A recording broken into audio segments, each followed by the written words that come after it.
Ha ha ha! Now we're live. What's up? Here we are. We got episode 3 of Chitchattin with Becca. We're here with Aimee Francis and Dr. Helen McCourt. Hello. Dr. Helen McCourt is here. We are going to be talking today about the hero's journey, but we have got so much to talk about first.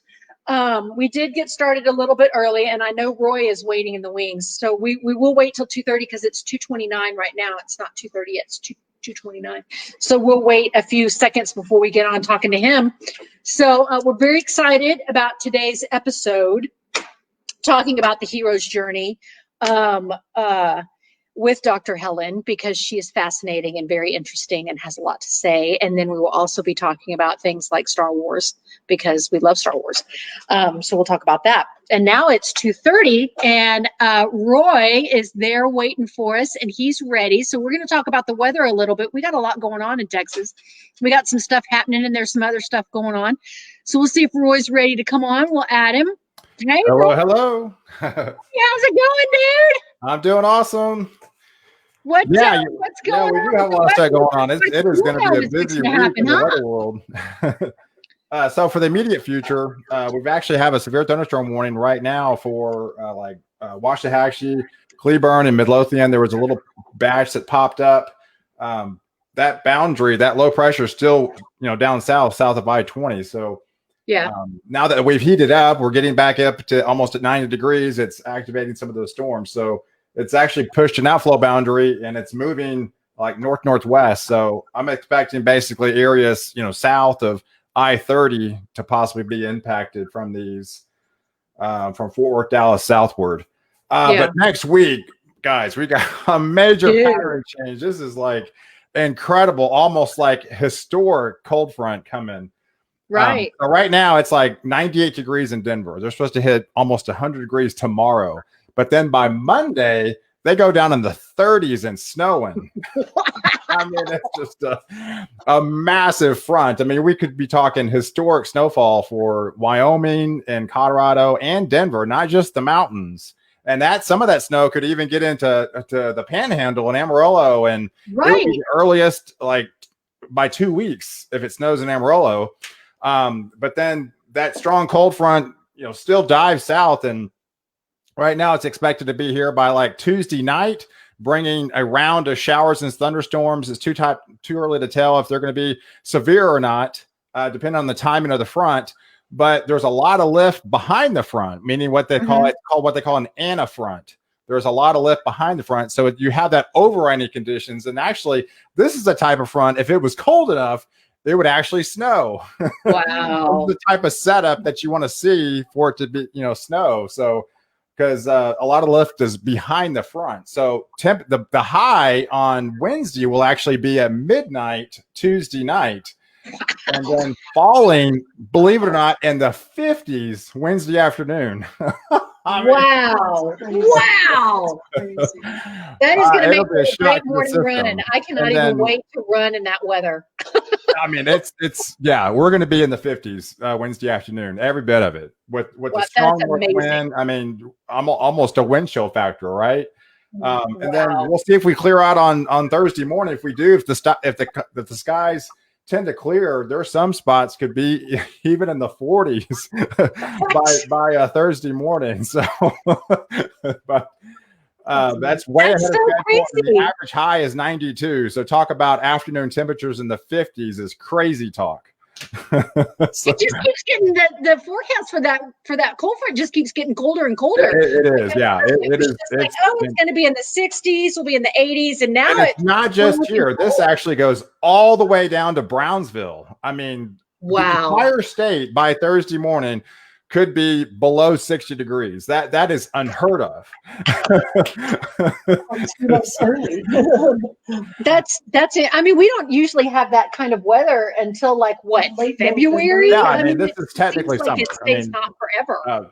Fall actually starts September 22nd. So I know we're meteorology fall, but actual fall starts September 22nd. So we still have another 2 weeks. So to talk about a cold front like this is just really unheard of. Have we had a cold front like this in recorded history that you know of? I'd have to, I mean, to go back, that this beats it. I mean, okay, to give you an example, the record low high on Wednesday is 74 degrees. Now we might be close to that because that's going to probably happen at midnight, or if not a little bit below. But the actual high temperature is basically in the middle of the day, and we'll be in like 55 degrees. So that's like 20 degrees below. I mean, and then the average high is 92. So you're talking like 35 degrees below normal. I mean, that's just so we're looking at having a high of 55 degrees. Yeah, in the afternoon. See, and I feel like I just looked at the forecast a little while ago. Well, no, like I said, I know because the number you're seeing on TV is the high at midnight. Right, for sure. You know, but then on Wednesday it'll fall throughout the day. I mean, we'll be in the 50s. The majority of the day on Wednesday will be in the 50s. That's incredible. That's just, I don't even know what to say about that, except I am thoroughly going to start enjoying my run. Exactly. It's pretty exciting. Well, hey, I'll see you guys next week. Yeah, for sure. And next week is your show, so that's going to be very exciting. I can't even wait to have a full show, talk about everything. I know it's perfect timing for that, for sure. All right. Well, if y'all aren't following Roy on his Ponder on Weather, y'all need to make sure that you are, because he is up to date and he gives the best forecast. Thank you, Roy. We really appreciate you. All right. Appreciate it. Have a good one. Bye. You too. All right. So we've got some stuff to talk about. Little's birthday is coming up, so we want to say thank you to Sprocket and Ace that sent Little a very fantastic birthday gift of all of the bills. Now she has all of them. They are all hers. All of the bills will now forever be hers. And then Dr. Janet sent Little a birthday card that says, "The veterinarian told me I had to put down the cat. So I went home and told the cat, you're fat and stupid." So there. So she put the cat down. So happy birthday, Little. I thought a little cat humor would be appreciated. Where's Bill? Janet. So thank you, Dr. Janet, for sending Bill a birthday card. And thank you to Sprocket and Ace for the sweet birthday presents. And we love them. And Little was very excited and she had a great time. So we've got some mail. So this one says, it rained on me in the friggin' desert. Because can you even believe it? I went to the desert and it rained on me. Wait. There we go. I have to get it right. There we go. It's backwards. Camera's backwards. Okay. It says, did you know that there are more species of birds found in Big Bend National Park than any other national park in the U.S.? Over 450 different species. So if you are a bird watcher, and we are, and Helen has become one, then make sure that you look up all of the different species. Check out Subpar Parks if you haven't. It's amazing. Hugs and kisses, G. So we appreciate it. It rained on me in the friggin' desert. It rained on me in the freaking desert. And you need to look up how many different species are in Big Bend National Park, because we will be talking about that. Big Bend National Park was established in 1944. There you go. All right. So then we have this one that says Victor Bicycles. Isn't that fun and cute? And this is from Nicole. We love the Whittingtons. Thank you, Whittingtons. Is the PSA. So this is a public service announcement. If you have a hummingbird feeder and you see a praying mantis on it, get it off! Exclamation point. They eat hummingbirds, not kidding. And do not Google it. You will never be able to unsee it. It's horrifying. And it is horrifying. We have seen it, and it's and it. Look at Helen's face. I don't want to see it. No, look at her face. You don't need to. You don't need to see it. You already know what happens in the mating, so just carry that on, yes, to the poor little hummingbird. Although you could say poor little hummingbird, but in fact, hummingbirds are actually quite mean. They're mean. Aggressive might be a better way, yes, to put that. But yeah, and I think it's because they have to eat every few seconds, and so they are gonna fight to make that happen. So.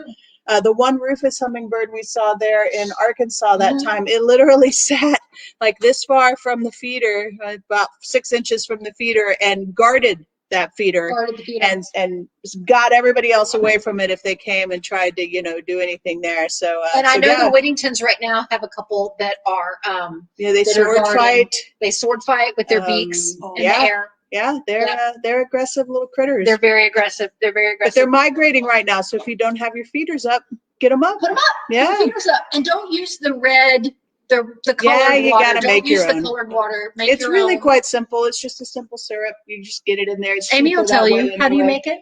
I think it's you just have to look up the parts, but it's like 1 part water, 2 part sugar, or something. Of that and then you melt the sugar and the water, let it cool. Pop it out there. But now's the time because they need to eat and then migrate to Mexico, and they actually travel over the Gulf of Mexico when they do that, and South America. So. It's pretty. It's like a 500-mile flight over the Gulf to get there. So we're having Cokes because it's late in the afternoon and we got up and we got up early, and Aimee's having water. But so if I get unfocused, then that's why. So I'll try to reel her in. She'll reel me in because I can get up crazy. Okay, so then we got this postcard from Dr. Helen, and on the back it just says chit chat. So because we like to chit chat, but this is This is Mesa Verde National Park in Colorado. What was that national park that we went to in New Mexico when you were in college that you and I went to? We went, see if you hadn't asked me. See if I hadn't asked her. It was in New Mexico. It was in New Mexico. So there you go. You can look it up. And then this one is fun facts. Excuse me. And we love fun facts. This one is fun facts. And seals can sleep both in the water and on land. They sleep with only one half of their brain. The other half remains alert and awake. Well, I did not know that. So that's fun facts. And the back of it also just says chit chat. So chit chat, that's what we're doing. And then we got this beautiful postcard. And it is Lake City, Colorado. And it says, hello from Colorado. Matt and I arrived earlier today, and the weather is a fabulous 79 degrees. We saw an antelope in New Mexico and a moose up on the mountains, and on our way here, I told Matt if we see a bear, then we have to go home right then.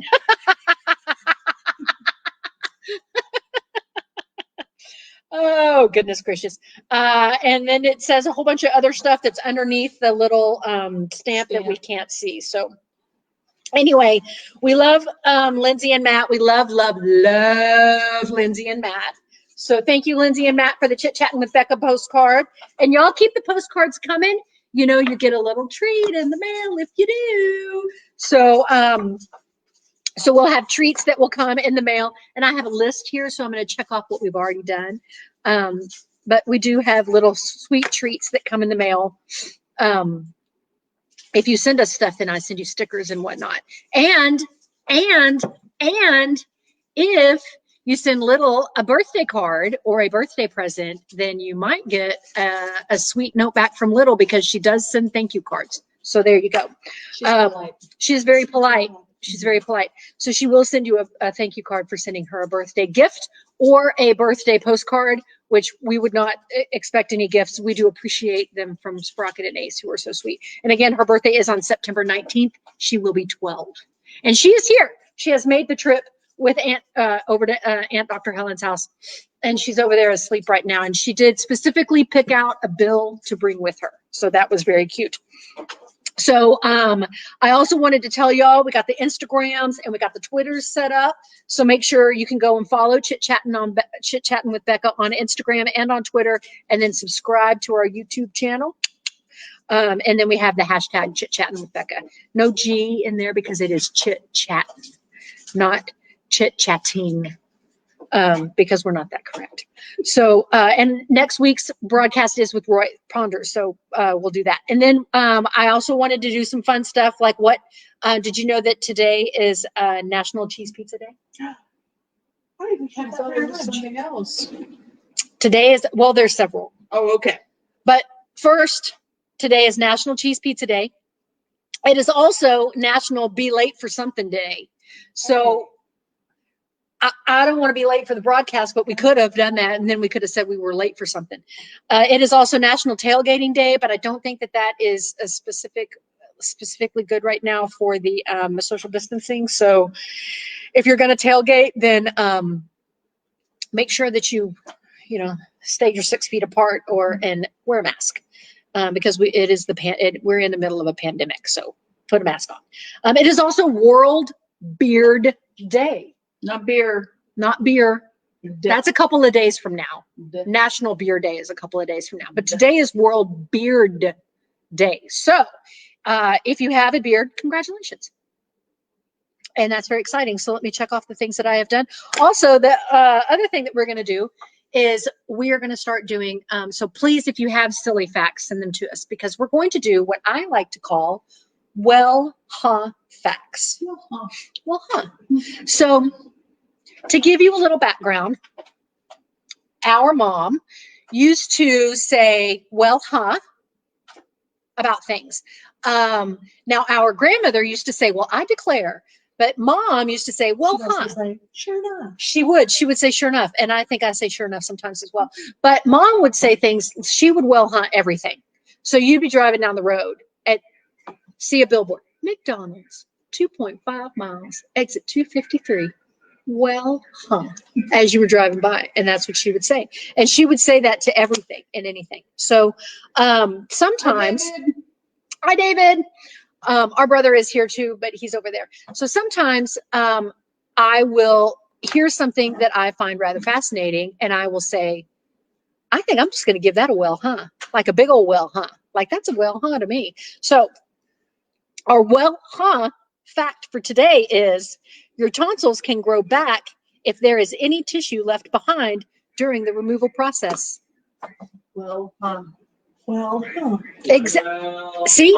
Exactly. And her face said it all. Did you see that? Helen's face? Because I didn't know that.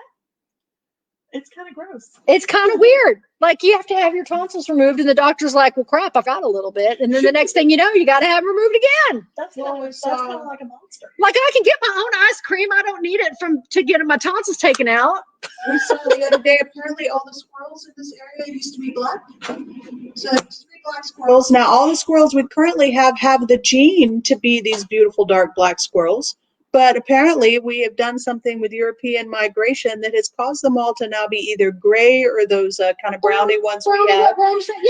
But yeah, they all have the genes to be black, which apparently help them not get hurt by predators like raptors and things of that nature. They couldn't be seen as well, but something in their evolution has occurred. And now in North America, we really only have the gray squirrel and those little brown ones which actually have a name, but I've forgotten at the moment. So now that is a big old fat and when she told me that, I said, yeah, that's what I said. That's a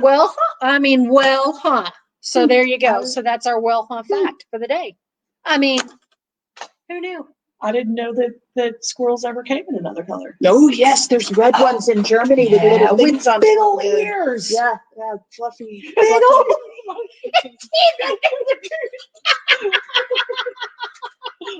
The first time I saw one, I almost passed out.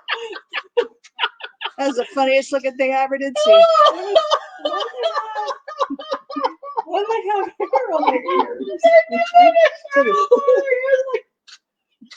Just like that. Woo! We've had Cokes. It's just Coke. We've had some sugar. Okay. Here we go. So let me put that on a coaster. Okay, so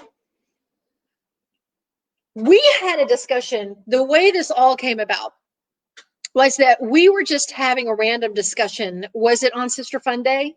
I'm sure it was on Sister Fun Day because random discussions often happen on Sister Fun Day.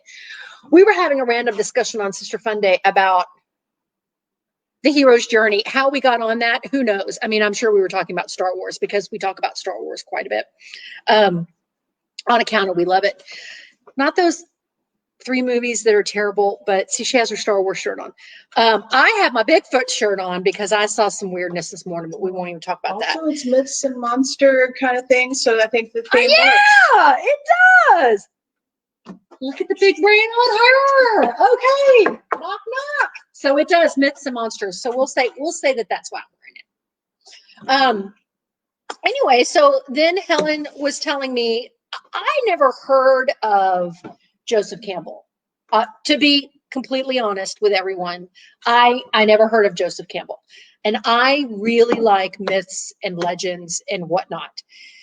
And Helen told me about this book, The Hero with 1,000 Faces, and Joseph Campbell, and his theory on the hero's journey. And it basically, like, his theory matches.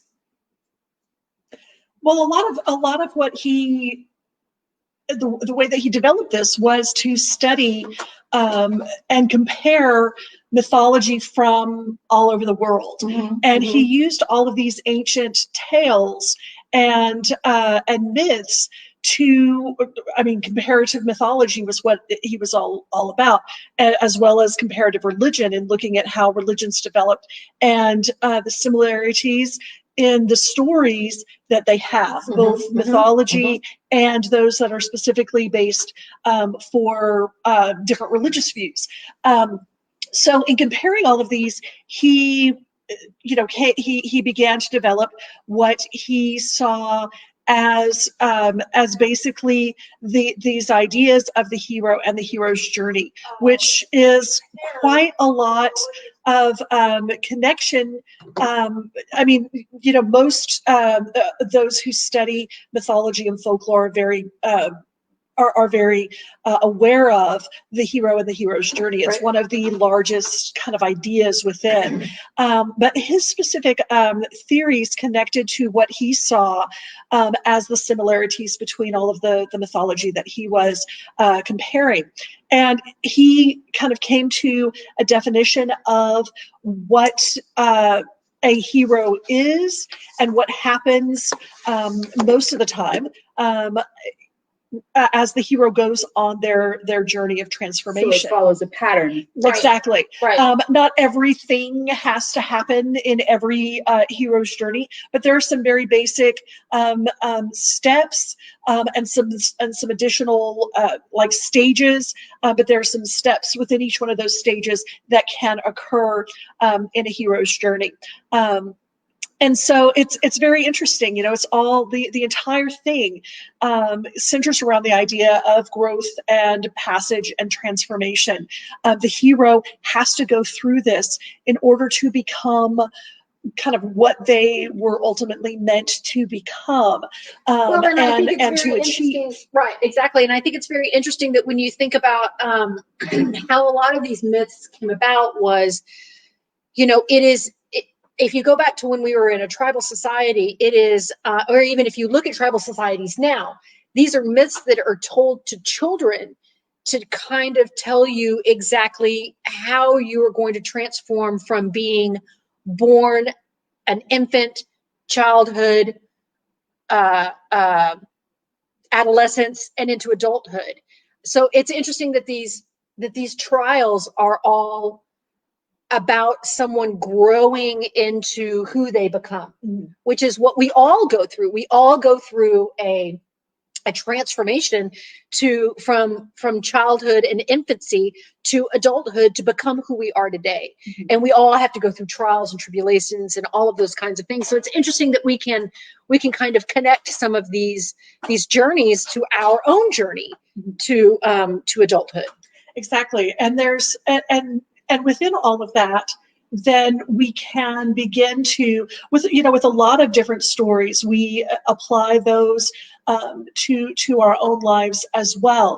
But we see them in a larger capacity, in kind of a more extreme capacity, in order to learn small nuggets along the way. Folk tales, a lot of times, we're told to children to help them learn about how society works, or to Morals. learn exactly How to learn morals. How to keep kids in line. Don't talk to strangers. Don't take candy from the scary. Don't go into the forest. Exactly. Don't go into the forest. And so it helps to prevent them from things that might cause them harm, keeps them in line. And so there's consequence. But specifically for that hero's journey, we have this idea of passage. We have this idea of initiation. And we have this idea of transformation. And so it's something that then, because we see it in these earliest tales, it begins to trickle through, and it then begins to influence all the other storytelling that we have since. And still today, we end up with it being a great influence on stories that are still told today. This idea of the hero, this idea of passage and initiation and transformation. And what I also find interesting is that his theory doesn't just work for it doesn't just work for like Western culture. If you look at indigenous cultures, if you look at Eastern cultures, if you look at other cultures that are not a Western culture, which it seems to be a lot of scholars focus on just this Western culture. But if you look at all of these other cultures are also following the same journey, which I found to be fascinating when we were watching his special that he did. He also has a special, what's it called? It's called The Power of Myth. Yes, that's what it's called. And it was done by PBS in the late 80s, early 90s. Yeah, and they do it at Skywalker Ranch. And it was Bill Moyers is the one who interviews him throughout, and it was just kind of a series of interviews all about these ideas. So you can find it on the Amazon. You can definitely go back and look at that. But he talks about how ancient cultures defined a hero, and what specifically happens along that hero's journey. But also, with this Power of Myth having been filmed at Skywalker Ranch, the Star Wars, the original Star Wars trilogy, George Lucas worked with and studied with Joseph Campbell, who was still alive at that time, to help him develop a hero who goes on a hero's journey, specifically utilizing all of these elements that Joseph Campbell had developed into this theory. We see Luke Skywalker matches and meets the definitions of the hero.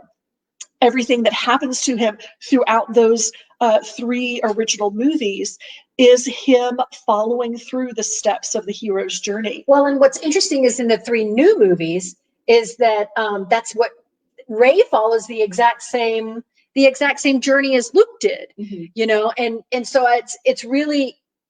But with Luke playing the helper. With Luke playing the mentor instead of Obi-Wan playing the mentor. Yeah, and Leia playing the mentor. So that is really it was really nice to be able to see that in the new movies. We really like them. Wouldn't you say as well, though, that Luke goes through this journey through each movie? Like if the movies were standalone, if there was just Star Wars or there was just Empire, which would be weird because it's a middle movie, but or if it was just Return of the Jedi, you almost see him going through these trials in each one, ultimately becoming the Jedi that he is at the end. Right. And I think that possibly is a nod to kind of a more modern type of storytelling that each of the movies needs to tell a complete tale of its own, even though it continues on into a movie after that. But I think that is probably an effect of that modern aspect of storytelling that it has to, because it's dropped down into these 3 different parts, that we have to have some sort of completion at the end of each one of them. So we do kind of see a miniature aspect of a hero's journey that's happening in the overall arc of the entire storyline. So I want to talk specifically, I know we're just sitting here talking about the hero's journey, but and I don't know if any of y'all actually know about the hero's journey. So this is the diagram. Let me make sure that I have it here for you to see like that. Here you go. Here is the diagram of the hero's journey. Can we just kind of talk about each step of the hero's journey? Do you want to look at it? Sure. No, I got it. She has PowerPoint notes. So she teaches this in class. You should take her class. You should take her class. Definitely. Come to Yeah, come take a class. So, No. we're not promoting Dr. Helen's class at all. Yeah, Dr. Helen's class. So, so I'd like to go through specifically each one of the points of the hero's journey, so people know kind of what his theory was. Sure. Is well, let's kind of start with the characteristics of the hero himself. Okay. There were 4 specific aspects that defined what made a hero. 1 second. There will be a test after this, so make sure it's going to be just a short quiz. So you should I'm take way into notes. quizzes. Yeah, she's gonna quiz us. So go Get ahead. your Scantrons You out. should get your Scantron. Make sure you're taking copious notes. I already have them. So go ahead. So in ancient literatures, the hero is always male. Mm-hmm. But you know, that's an aspect often of a more patriarchal culture for many cultures, but also Joseph Campbell specifically says that one of the other reasons why hero doesn't need to be female is because if the hero's journey is all about growth and passage and knowledge and transformation, in a lot of ancient cultures, woman was representative of creation through birth, but also ultimate wisdom. So if she's already ultimately full of wisdom, she doesn't need to go through growth, passage, and transformation. Yeah, we don't need to do that. We don't need to do that. Exactly. Because we're already smart. Exactly. So it's you know, so it's not a completely misogynistic approach. Women are already really smart. We've already got it together. We already smart, yo. So, We're still helping them along in these. We are helping. exactly. We're helpers. Exactly. We're helpers. So we are still mothers. We're still mothers. Exactly.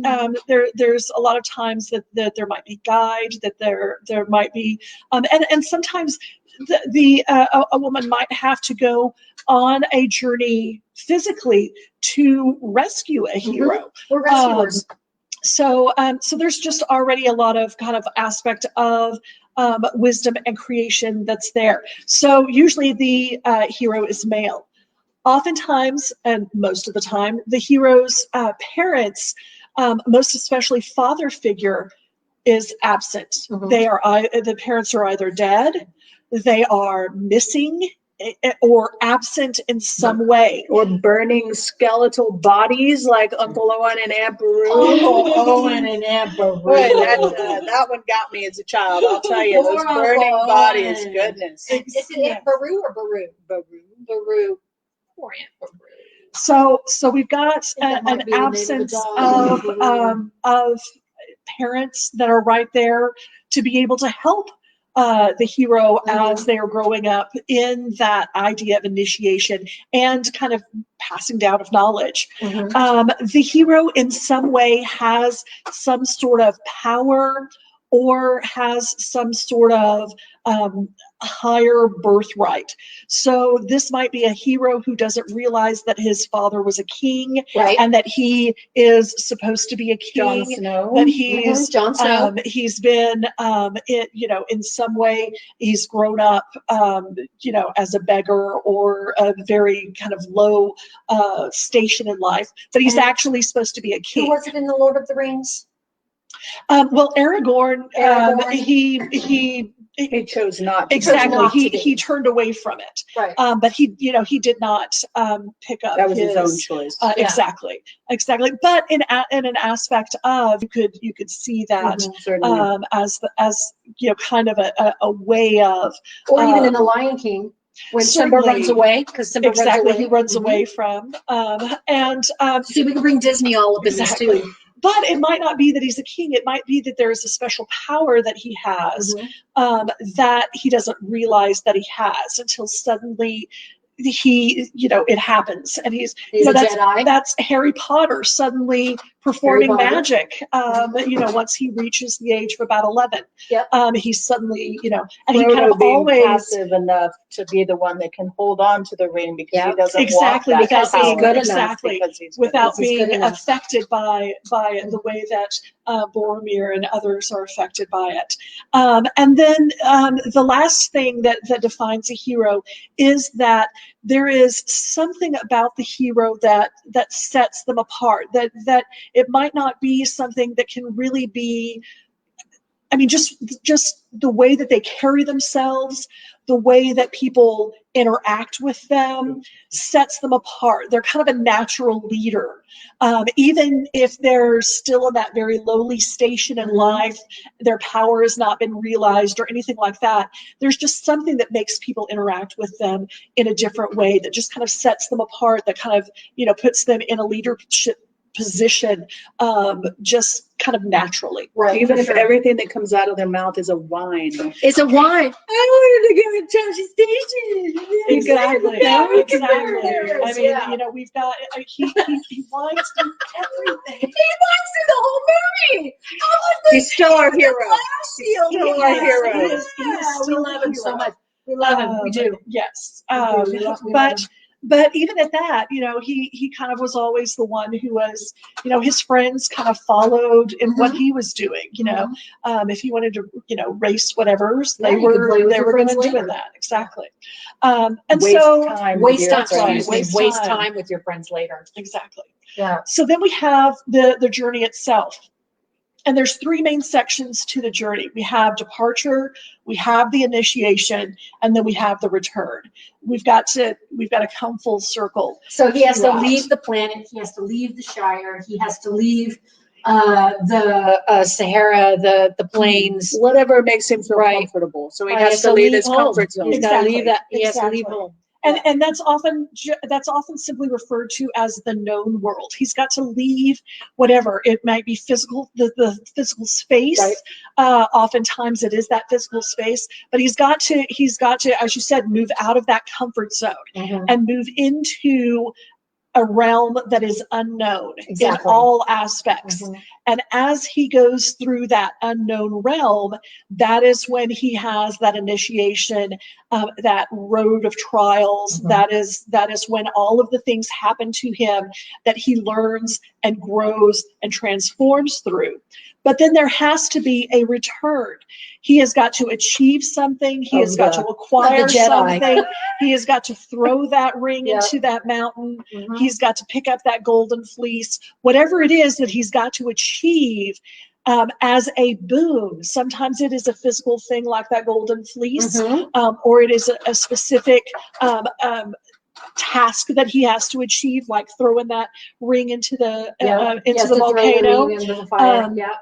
Or it is simply a gathering of a specific knowledge that has to be brought back. There has to be a return so that boon, that knowledge can be shared back with the known world. Because he can bring back the powers of the Jedi. He can bring back the knowledge of the Jedi. Exactly. Because he is the last Jedi. And he is able to reestablish a world that's not oppressed by. So he transforms and is able to then save the world through that transformation that because there's always seems like there is some sort of a like you have to save your society or the world or something like that to be able to, because there's some evil out there that you're trying to conquer. Well, you can break that journey down into Empire Strikes Back when he's with Yoda, right? When he has to go into the cave. So now at this point, even the Yoda's world may be normal to him, but he has to leave that and go into this dark cave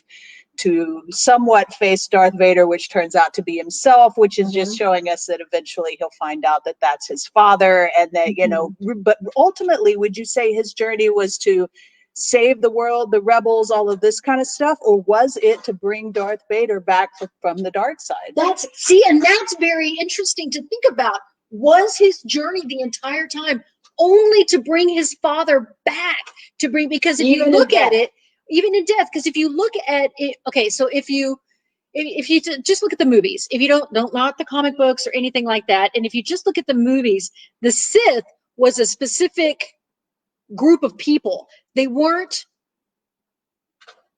just regular people in the universe that were just out there that were turned to the dark side.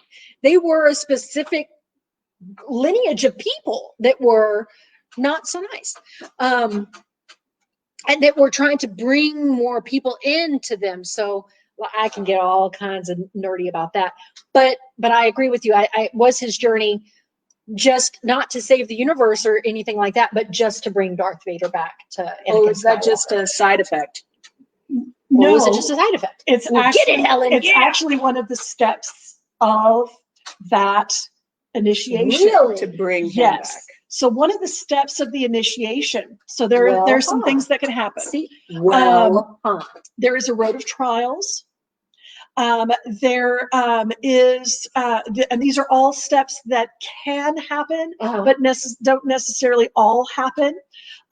There is in the stage of the initiation. This is when he's already passed into the realm of the unknown. He's got a road of trials. There's little battles along the way, little obstacles that he has to overcome along the way. There is something that's called a meeting with the goddess. And this is going to be a female figure that he encounters who is benevolent. Think Galadriel. Okay.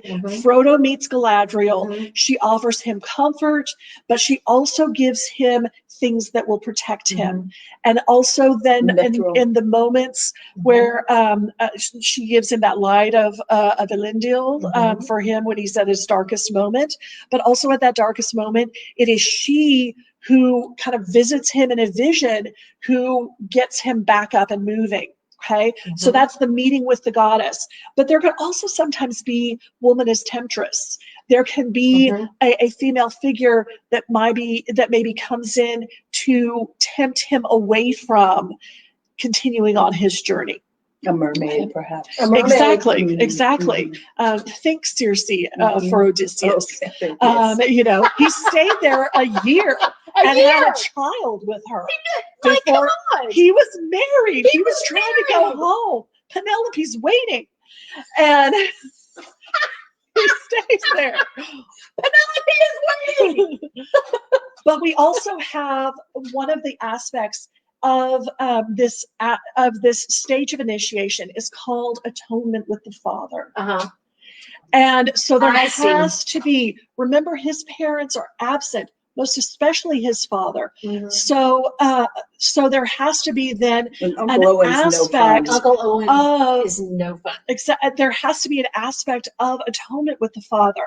So when we see him go into that cave and he sees himself in Darth Vader, that is taking a baby step towards the ultimate revelation of Luke, I am your father. There is an aspect of him that is there. That is his father. He comes from this. And then we have that atonement with the Father. And he has this evil in him somewhere. Exactly. Right. He has temptation. Exactly. He's got that same, because he has the force within him. And he has it very strongly, just like Anakin had, that he understands the temptation to use that power in whatever way he would want to use that power. Even if it is in a very dark way, which we see in that next trilogy, is what Anakin, he did not want to use it originally as a bad thing. He was trying to save his mother. He was trying to save his wife, his children. But he decided he could control it. And ultimately he couldn't. He realized there was no way he could control it. So my question is, do you think that Yoda is the goddess figure? Aspects or do you think Yoda is Leia from that initial I think Obi-Wan. I really think that Leia is the goddess, the meeting with the goddess, because I think Leia is a goddess, but you're my only hope. Right. But ultimately she also has that focus to overcome. She has more knowledge about what's going on throughout the galaxy than what Luke did. So she offers his power and his journey a better focus and a better support system. And ultimately, we have that ultimate connection of them being twins. Right. And spoiler alert, if it Yeah, is spoiler not alert. Speaking of spoiler alerts, I just have to put this out there. Vader means father in German. So we should have known the whole freaking time, and we were ever so surprised. So just a sideline there. Yeah. Dark Father is his actual name if you think about it. So She yeah. just recently told me that, and I literally was like, "What?" Mhm. And that Thank you, wasn't even George. a well, huh moment. That was a what? Yeah, and then I felt stupid. But yeah, for sure. Yeah, but ultimately that atonement with the Father is it. There's a few things that happen within that. It is that interaction when he meets that Father, that what happens in that moment is a realization and kind of coming face to face ultimately with what terrifies you the most. Oh yeah. With what terrifies the hero the most. And that is for Luke that he and Darth Vader are the same. Okay. And then what transpires after that is that atonement, which is ultimately the hero comes to terms with that and is able to move on past that terror. His outfit changes as well. His outfit does change. So it goes from he, white to a. I mean, by the time we're in, Well, he shows up at the beginning of Return in the full black Jedi outfit. Yeah. I have now become this Jedi, although our journey is not complete. correct. but we can see a difference in that idea of atonement with the Father when we think about the Matrix. And Neo, when he goes in and he speaks to that, in the room with all the TV screens. Oh And yeah. And he says, When he's speaking with the Matrix. yes, and He's he speaking- says, if the Oracle is the mother, then I am the father. And so that is another example of kind of this moment where he tells Neo, ultimately, everything that you're doing doesn't matter. There have been a million of you. We've gone through this cycle so many times, and it's just going to, you're going to be defeated, and it'll all happen over again. Mr. And so, Anderson. exactly, he tells him exactly, here's what's going to happen, and Neo has to say, no, that's that's I'm not different. so it's so that's kind of a different turn on this idea of that atonement with the Father. But it is at that moment when they are able to look at the face of that terror and then step beyond it and say, I'm still going to get this done. That's then when they reach a point that's called apotheosis. That is, they are now transformed. So he's now a Jedi. Exactly. So that apotheosis means, that word means the ultimate of. So it is the best example of, it is the ultimate whatever. It is the apotheosis. So that is the hero becoming the ultimate of whatever he was supposed to become. That is, Luke steps beyond the terror. He comes to terms with it and still transforms into the Jedi he's supposed to be. Right. But then he still is not going to leave his father behind, because for him, in this hero, this journey, that father really is his father. Right. And so then he is able to have that added aspect of then not only saving the world, but also individually saving his father. Right. So talk to me a little bit about the hero themselves. Does the hero always have to be morally good? And when I say morally good, I'm just going to go with Western Christianity, morally good, free of sin, if you will. Exactly. So whatever that society calls moral, whatever Yes. we say is good. Are they always good? Or is James Bond a hero, or Conan the Barbarian a hero? Certainly, when they're morally they are doing yeah. things against our Western Christianity morality. Absolutely, absolutely. There are definitely those myths that and legends and stories that include a hero that is not morally good. Mhm. I mean, we have Gilgamesh, who was a son of a gun, and I mean, he was Y'all know very what that means. he was very naughty. Very Very naughty. Yeah, Very yeah. naughty. Read Conan instead of just watching He the rated was a- R initial movie. Also, very, very naughty. Is there a book? Oh yeah. I But, didn't know there was a book. but also think about See, Oedipus. well, Who? Oedipus. oh yeah. I mean, he's before he knows that the man Laius was his father, he killed him in a road rage incident. Laius and his company are coming along the road. Oedipus is walking along the road. They're like, "You get out of the way," and he's like, "No, y'all get out of the way." And they're basically trying to pass each other on a very narrow road. Neither is giving way. Laius then, I'm a king, leans down to whack him on the head, and Oedipus kills everybody He just kills everybody? in road rage. So does that So- say something about the morality of the culture that wrote that hero, or is it just that some of our heroes are more anti-heroes, if you will?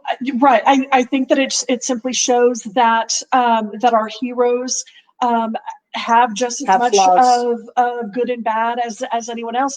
And if they are kind of bigger than life already, then both their good and their bad might be bigger than life. So if we think about, if we want to put that into like a movie perspective, who would be that anti-hero? What movie would be that anti-hero? Well, Conan is definitely Well, an anti-hero. yeah, And I would say James yeah. Bond is always on a Yeah. hero's journey, and he is, Mhm. you know, not he drinks, he smokes, Yeah. he fornicates, and is very proud of Fornication. all of those things. They're Yeah. an integral part of his character. If it's shaken and not stirred, we know who we're talking about Mhm. there. Whereas Luke never drinks anything but milk from those strange creatures, and we never Which is see him weird. do anything wrong. I mean, the assumption would be he's also a virgin. Yeah. I mean, I would just assume that, and throughout the whole, series, and then, he's solitary in those new ones. So, he probably died a virgin. It's, it's more of a Jesus type character, if you Mhm. will, than the anti-hero, I would think. Mhm. Mhm. Mhm. So yes, I think that there are definitely those times where we have a hero, even if the hero might start out as very, not good, Mhm. and there are aspects of that happen along the way. When the hero has to depart on the journey, there are often times that the hero doesn't want to take up the task Right. and go on the journey. They have to be pushed out the door. They have to see the burning they have to bodies be of Uncle made Owen upon and it. Aunt Beru, Exactly. Well, I mean, Or Simba, he messed around in the jungle for how long with his Exactly, buddies before he came back to to- take his father's place. Mhm. Yeah. Exactly. Or even Frodo, who Yeah. just hit the thing and I kept trying to take Someone it. else take Take this it. ring. Right. He tries I to don't want this give it to journey. everybody. Bilbo wanted this journey, not me. Right. Exactly. Well, even And at Samwise first, just doesn't want Yeah. it either. No. yeah. Well, and even at first, Bilbo didn't want it. It was No. suddenly, he runs after them. But he did at least talk about the journeys that he wanted to take, and Yeah. he, outwardly sort of talked about it. It's just once it was upon him, he was like, no, it's kind of safe in this little area, here. And I love the Shire. Exactly, because it's moving out into that world Right. of the unknown and not knowing how much support you might actually Mhm. have behind you underneath all of that. So there's all those aspects, but then even on sometimes the return, the hero may come back or not want to come back and say, I don't think the world can handle this. Like Luke in the new movies. Yes, he goes and hides. He goes and he hides. doesn't complete the ultimate defeat. Ultimately and forever. Ray has to finish that, but he's like, I can't handle this. It's too much, and so he goes and hides. That's probably one of the biggest aspects, but also Frodo is also kind of the same way. And can I go back? He does go back, but he ultimately cannot survive. That's one of the aspects of the return, is surviving the impact of re-entering that known world. Frodo dies. Especially for Frodo, he cannot. It's too much of a toll. Exactly. He can't. If we talk about it too much, Aimee will start crying. It's true. It is. I mean, she's already I can And see don't it play the happening. music. I can see it's coming, so we will have to. Yes. But ultimately, Luke did There it as well. He had to stay. He had to stay at the. And yes, he came back, and yes, he helped Ray, and yes, he shows up at that one moment in time. It's his spirit, and he gives all of that. But he himself, he sends his spirit to go and make that ultimate stand for that is his ultimate stand. And Aimee cried through that entire part. Oh my gosh! By the way, me too. The Lord of the Rings, I pretty much cry from beginning to end. Beginning to end. No stopping. Beginning to end. So we've talked about the female characters in the hero's journey, and the temptress, and the ultimate, the glowing whiteness, if you will.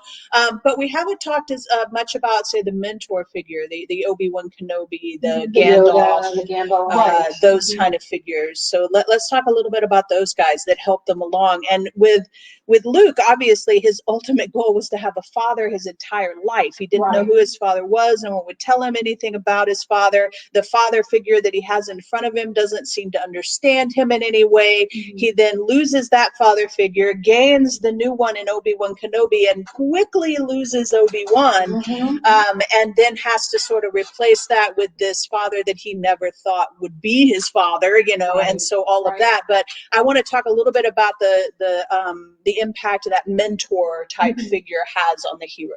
Right.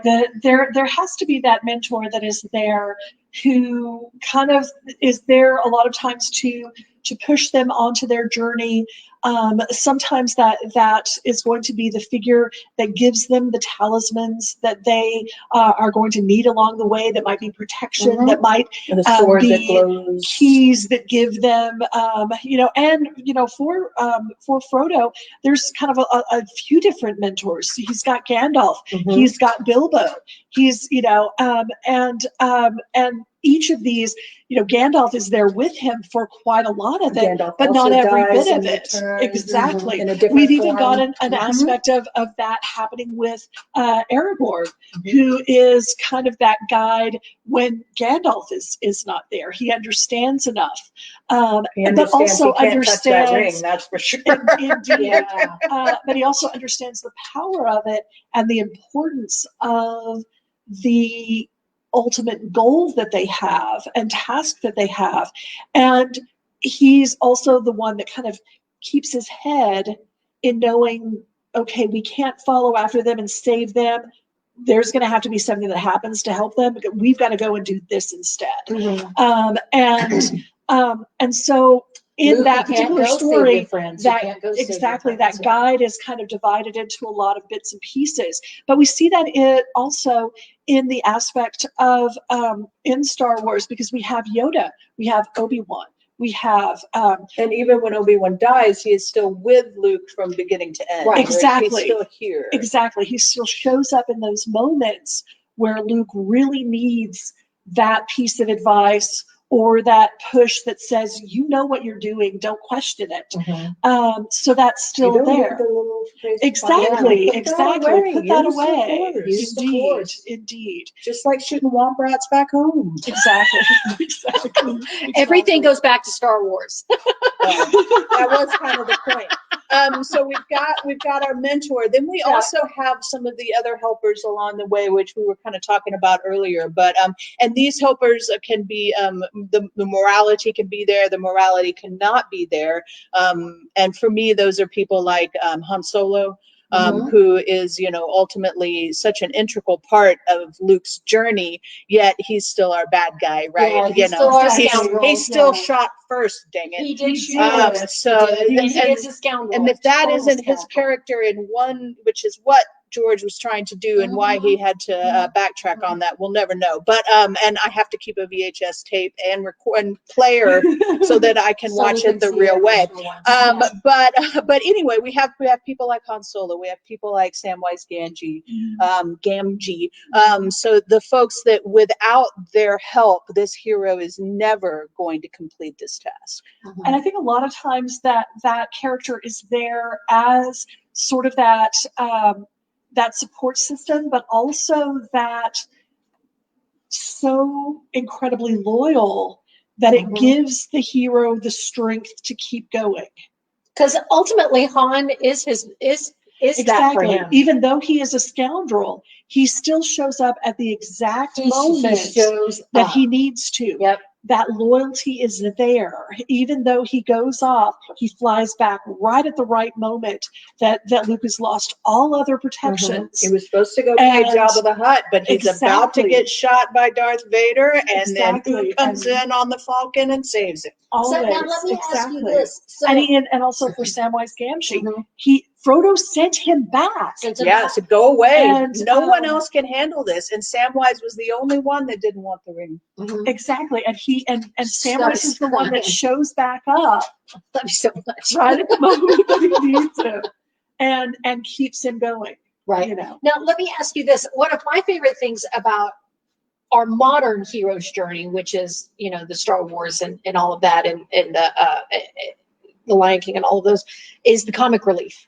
Now, do we have the R2-D2s and the C-3POs, which are obvious comic relief? They're melodrama, actually, if you want to bring them down to which comedy they come from. For the most part, that is your Dumb and Dumber, which is very classic comedy that you're going to find in most drama as well. That's that moment where you're about to cry, or you're really nervous, or you're upset, and these two figures come in and help kind of, I'm back. They're there. I mean, they're always there. They're the warthog and the little Timon, a tall one and a short one, or a fat one and a thin one. There's one that's a little bit smarter, and there's C-3PO. The other two hobbits that go with him. I can't remember their names. Oh yes.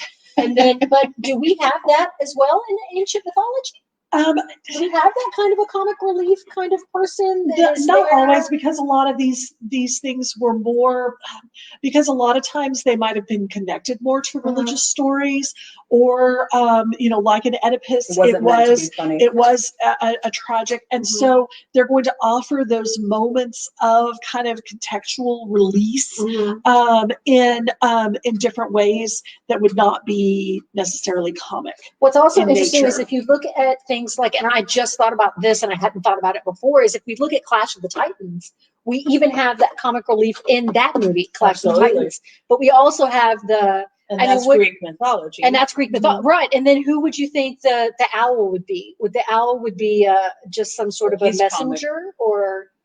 I mean, he helps a little bit, but and all of those things, the owl, the shield, the sword, the helmet, all of that are the pieces that are being given to him along his journey. Right, for sure. But he even has those two comic relief guys that are back there following him around that are the Dumb and Dumber characters in Clash of the Titans. So I think that comes. I'll have to watch that again. I love that movie. Difference an influence of storytelling over time, and the purpose of that storytelling.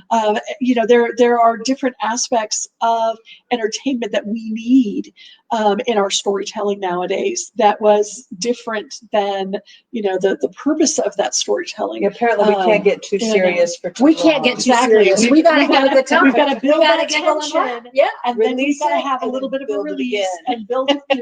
Whereas the ancient Greeks, it just builds and builds, and it keeps getting worse and worse and worse until the catharsis doesn't happen until the end. With those two things being completely separate, with the comedy being one thing and the drama being the other, and I think most of the hero's journey would be considered a drama. Certainly. and lessons to be learned all along the way. And those lessons are generally morality lessons as well. You know, if you do the right thing, then you will be rewarded, so on. Or you won't be rewarded, but there will be some kind of inner reward, I suppose. Exactly. And with the idea of these heroes and the idea of this transformation, it is something that is very serious business. And so there's not that aspect and need of comic relief that we would need in our entertainment that we have now.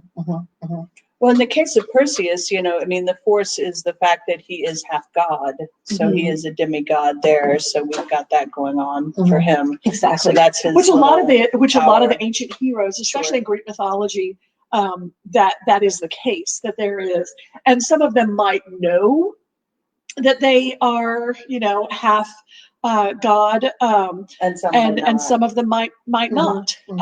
Some of them might have a special power because of that. Some of them might not. Right, for sure.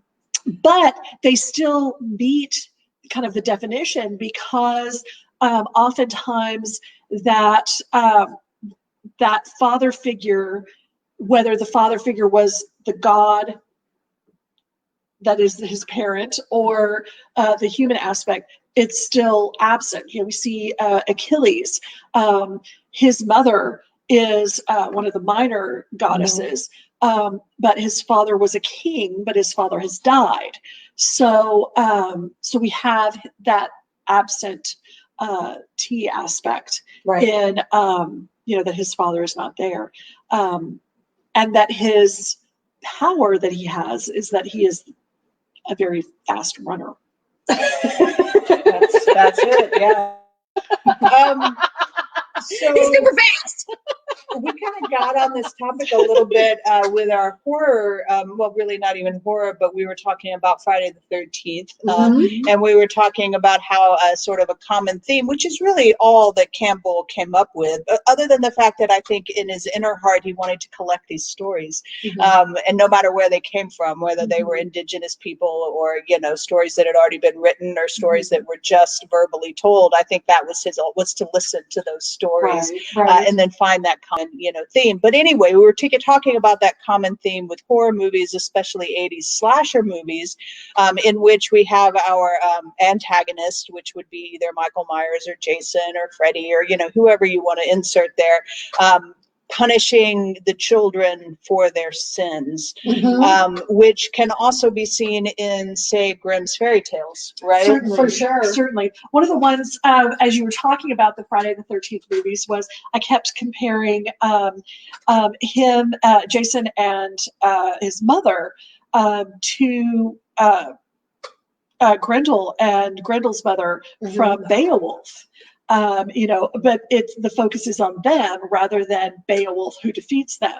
And not the movie. Kind of, don't watch that movie. It's not the same. do not watch. It's not the same. Do It's not not watch the same. it. Yeah. It's a great poem. poem. Yes. Just don't watch the CGI one with Don't watch. It's not the same. Yeah, it's not good. It's not the same.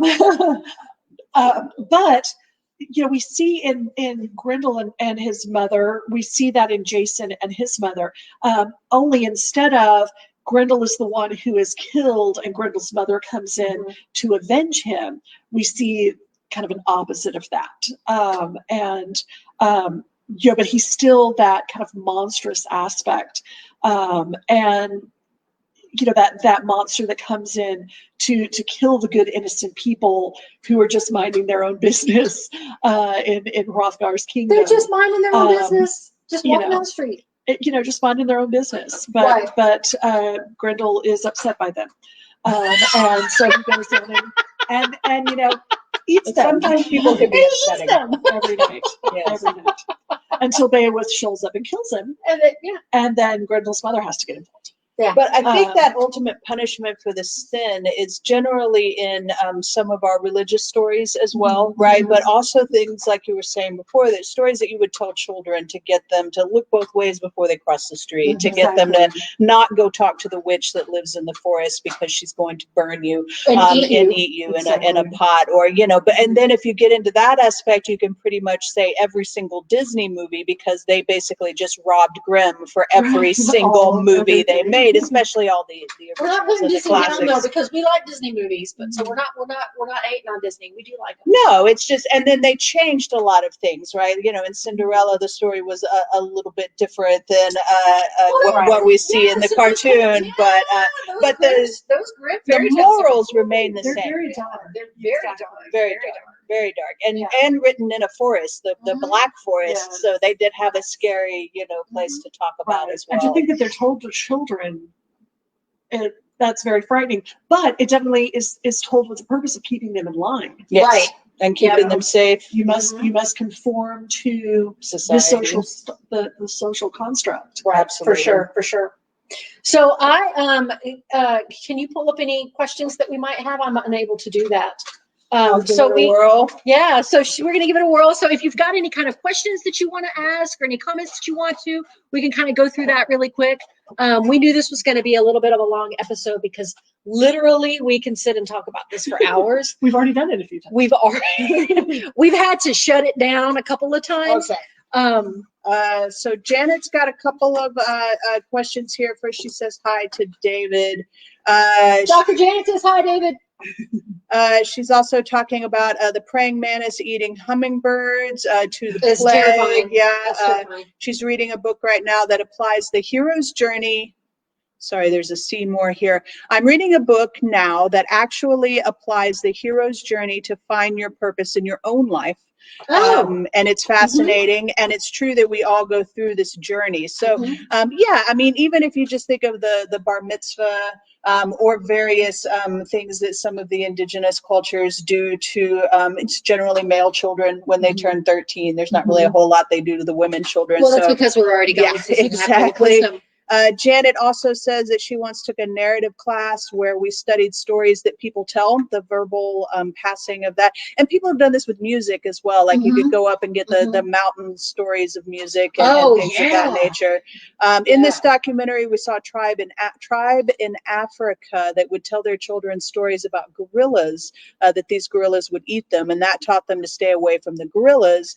And we learned from these stories. So, yeah, absolutely. Amanda Moore, hi Amanda, is talking about Joseph Campbell and the Power of Myth with Bill Moores. Is a great series and a wonderful introduction to Joseph Campbell. The audio only version is available at your local public library via the Libby app. So hey, thanks Amanda. Yeah, because I can listen to that while I'm running on my run. Then Janet, there's a link here if you want to talk a little bit more about Joseph Campbell and that journey.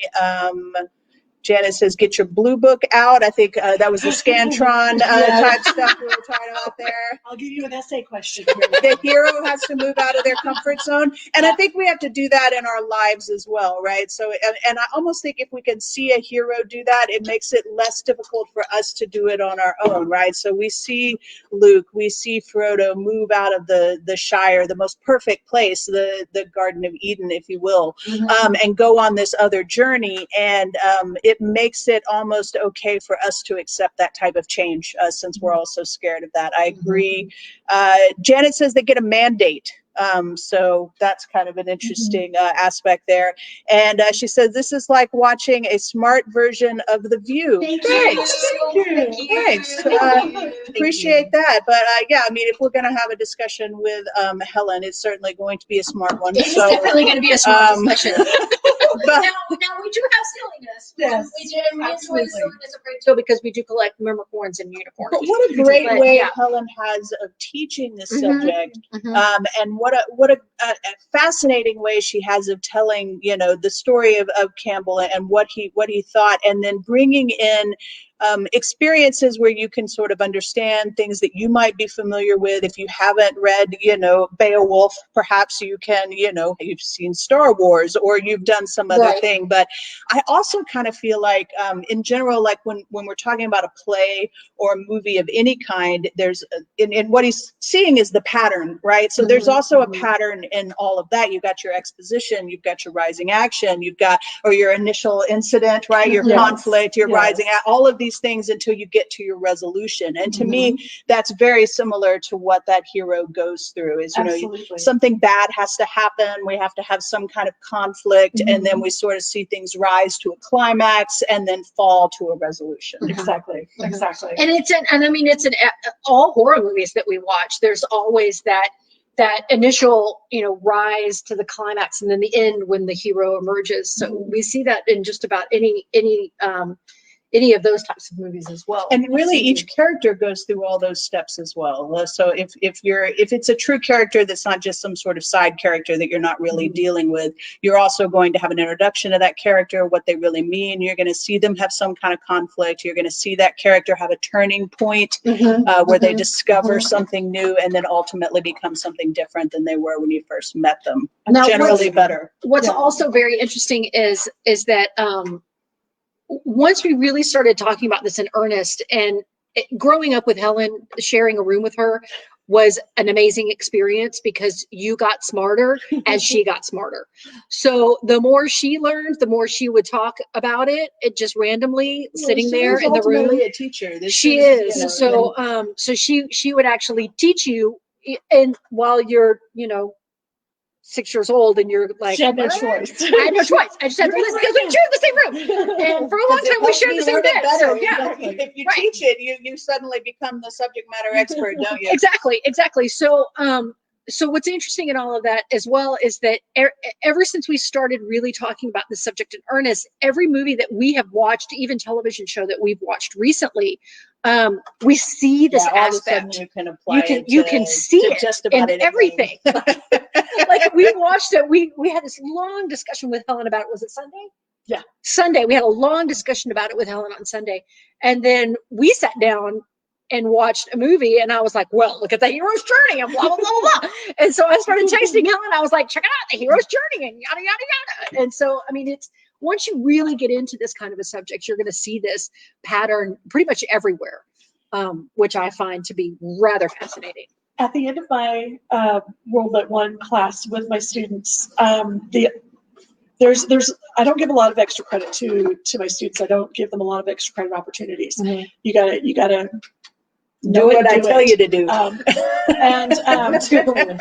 But with my World Lit students, one of the extra credits I get them right at the end of the semester, it allows them to replace a quiz or a discussion board or something like that they might have missed or just gotten a very low grade on, and they want to replace that with a 100. The extra credit is to apply the definition of the hero and the hero's journey to a movie that they love. And literally they do a 1 page or 1.5 page write-up of how the main character fits the hero definition and how the journey that they go on fits the hero's journey. Which one surprised you the most? That you did not expect it to be that movie that this could be applied to. One of the first ones that surprised me was The Lion King. Oh, okay. See, and that's the first thing that popped in my head. I didn't even think about The Lion King. That was the when we were talking last Sunday. I was like, and The Lion King, and blah blah blah. And it's literally everything. That was the one because I was thinking about bigger and more dramatic movies and everything. And a student came in and they said, can I do The Lion King? And I was just like, yes, well, of course, because yeah. So thinking just now, a lot of these that we're talking about tend to be trilogies, which is kind of interesting too. Absolutely. Yes, right, for sure. Well, we have definitely gone over, and if I don't stop us now, we will keep talking about this for hours. So if we need a follow-up episode, we'll definitely do a follow-up. Sushi and Sister Fun Days go from here on out if we need to to discuss this further. If we do, there will be a quiz at the beginning There of is a that quiz. one, so that we know you've watched this Right. one. Yeah, because you're going to have to watch that one to watch. You're going to have to watch this one to watch that. Because it's not going to be like a prequel. Like you're Right. going to have to watch them in order. Yeah, for sure. Pick For up- sure. pick up like Might as well we start at really saw. episode 1 of Chit Chatting with Becca and just work your way in. Pretty much. Yes. Or pre-show, but we didn't do a pre-show this time because we were we were talking about this. We were. We were, and we would have just started talking and kept talking and see we keep going because we're 13 minutes over. So anyway, we will definitely have Helen on, Dr. Helen on again, because any discussion with Dr. Helen is a blast. So if you have questions for Helen or anything like that, please feel free to pop them in the comments, and then just tag her name in there, and I'm sure that she will answer them. And if you want to take her class, you can take her class. So I'm not sure how, but I'm sure she can help you with that. College. Yeah, College. There you go. During fall semester, it's an Yeah. online course. It's an online course. You can take it online. So social distancing. Keep a mask on. We're in a pandemic. So Helen's doctorate is in rhetoric. If we didn't we've done some introducing her through some of the posts that we've made, Yeah. but just a heads up, her doctorate is in rhetoric, and her thesis was done on Eudora Welty. Yes. who also, if you haven't read her stuff, you should just go ahead and start doing it because she is fantastic. She really is. And we really probably could do an entire episode. Would you like to do an episode on Eudora Welty? I could talk about Eudora Welty all the time. There you go. We're going to have an episode on Eudora Welty. We'll get that on the books. Consider So it done. yeah, there you go. Done and done. And you want to give us some homework? You want to give us a book? We'll do that later. We're not going to do it live. We're not going to put it on the spot. But we'll do an episode on Eudora Welty. We'll have homework. We'll say, hey, everybody read this book, and we'll talk about it. There you go. She wrote mainly short stories, which will also make it very easy because it's just 5-6 pages if you want to read a couple of short stories. There you go. Start with a ward path. There you go. That's I'm going to see if I can take a book home from her library, which she has a big one of. So if not, then I can go on the Amazons and get one. We'll probably have less movie ties to the Eudora Welty episode. But we're going to get real smart. I will try and think of something to tie in a film if I can, but this one might be tough. So homework for me. Yeah. Okay. So, all right. Well, that's all we've got for this episode today. Again, we've got an Instagram, we've got the Twitter. Subscribe to our YouTube page, all of that stuff, and follow us, and we'll keep you up to date on the latest broadcasts. And next week we've got Roy Ponder with Ponder on Weather. We're going to be talking about weather. We're going to be talking about hurricane season. We're going to be talking about this weird weather that we're fixing to have. And he's a good time, so we're going to have a good time with that. So any questions, comments, let us know. Again, keep the mail coming. We love getting your mail. And then, you get some stickers. So we want to thank everybody for joining us. We had a really great time. Thank you, Dr. Helen. We love Dr. Helen. Thank you.